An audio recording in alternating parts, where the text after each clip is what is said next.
Newton ने motion को लेकर 3 लॉज दिए। न्यूटन का पहला लॉ डील करता है लॉ ऑफ इनर्शिया से।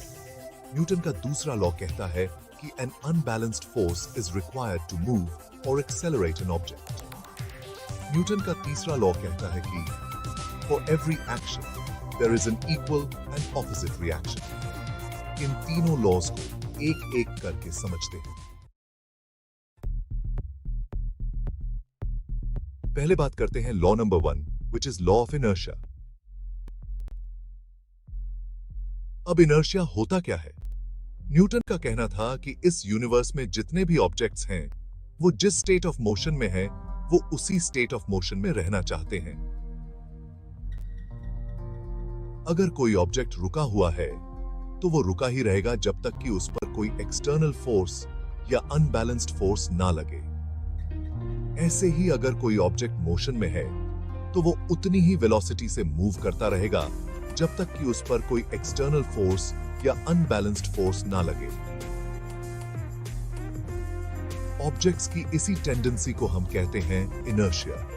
सो the natural tendency of an object to resist the change in its state of motion और in rest is called inertia. The objects at rest will continue to be at rest, and an object in motion will continue to be in motion unless an unbalanced force is applied on it. जैसे कि अगर एक car खड़ी है, तो वो खड़ी ही रहेंगी जब तक कि उसको इंजन से कोई फोर्स ना मिले या कोई उसको धक्का लगा के आगे मूव ना करे। ऐसे ही अगर कार एक बार चल पड़े, तो वो चलती ही रहेगी जब तक कि इस पे कोई एक्सटर्नल फोर्स नहीं लगती। अगर हम चलती हुई कार को बीच रास्ते में बंद कर दें, तो कार थोड़ी आगे चलकर रुक जाएगी। ऐसा इसीलिए होता है क्योंकि कार पर एक्सटर्नल फोर्स लग रही है। उस एक्सटर्नल फोर्स का नाम है फ्रिक्शनल फोर्स।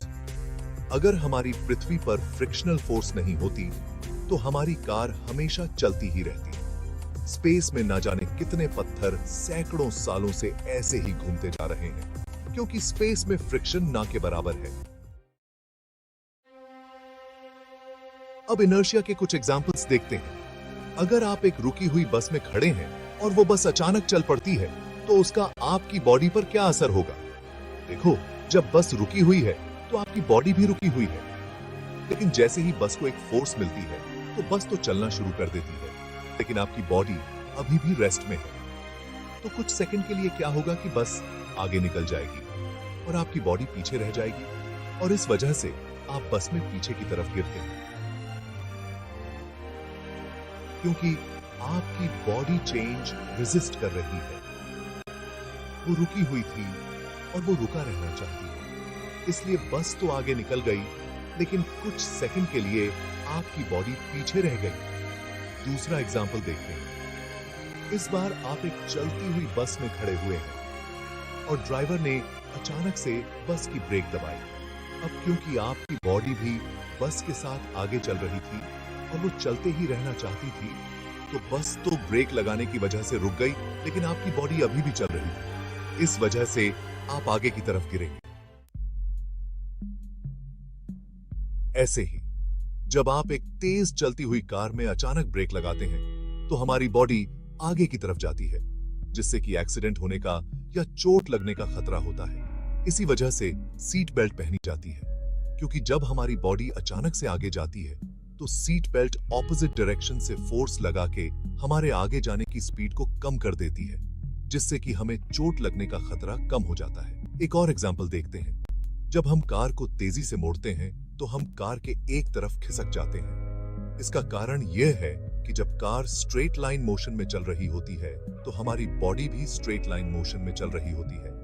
लेकिन जैसे ही कार सडन टर्न लेती है, वैसे ही हमारी बॉडी उस चेंज को रेजिस्ट करती है और स्ट्रेट लाइन मोशन में चलने की कोशिश करती है,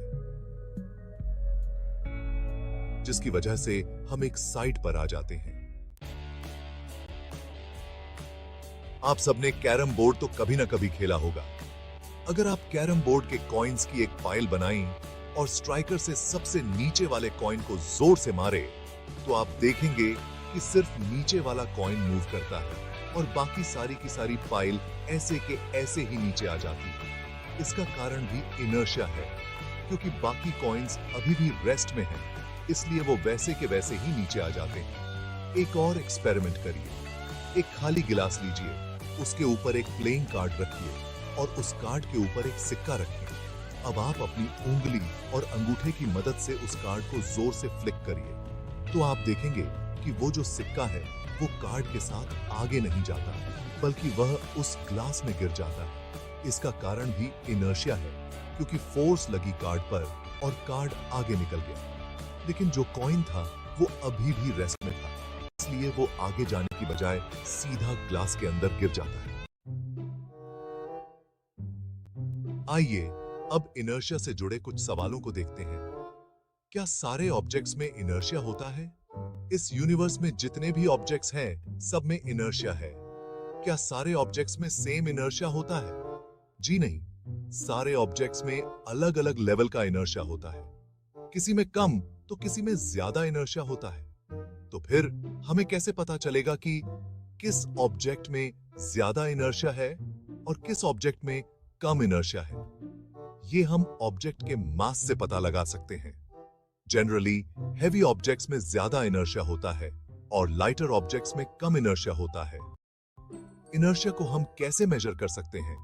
हम ऑब्जेक्ट के मास से उसका इनर्शिया मेजर कर सकते हैं। ज्यादा मास ज्यादा इनर्शिया, कम मास कम इनर्शिया। अगर एक ऑब्जेक्ट का इनर्शिया दूसरे ऑब्जेक्ट के इनर्शिया से ज्यादा है, तो इससे हम क्या मतलब निकाल सकते हैं? इससे हमें पता चलता है कि जिस ऑब्जेक्ट का इनर्शिया ज्यादा है, उसको मूव करने के लिए ज्यादा अनबैलेंस्ड फोर्स लगेगी, और जिस ऑब्जेक्ट का इनर्शिया कम है, उसको मूव करने के लिए कम अनबैलेंस्ड फोर्स लगेगी।